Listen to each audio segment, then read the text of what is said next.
আসসালামু আলাইকুম রহমতুল্লাহ। এই মরুর দেশে এই যেন একখণ্ড বাংলাদেশ। দেখুন, এরকম দৃশ্য সচরাচর বাংলাদেশেই দেখা যায়। আমরা তো বাঙালি।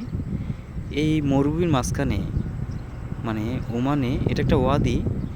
এই ওয়াদির মধ্যে দেখুন যতটুকু মানে ক্যামেরার দৃশ্য দেখা যাচ্ছে, নজর যাচ্ছে, সব অতটুকু পর্যন্ত কচু আর কচু কচু এবং হচ্ছে পাশাপাশি কলমি শাক শ্বাস করে রাখছে বাঙালিরা।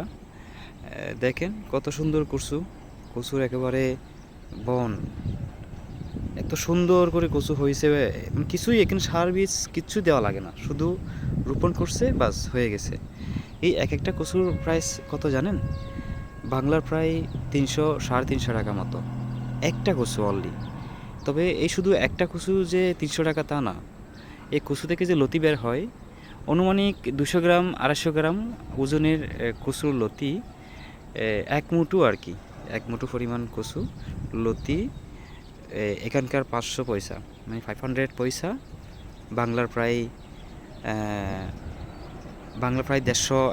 দেড়শো টাকা, 150 বা 160 টাকার সমান।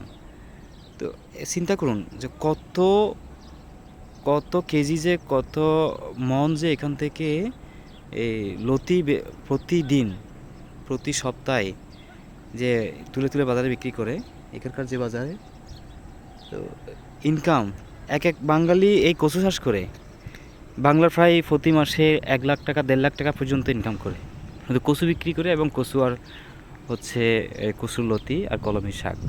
তো চিন্তা করুন এবার এই মরুভূমির মাঝখানে এই আরব দেশে আল্লাহ পাকের রহমত কতটুকু দেখুন।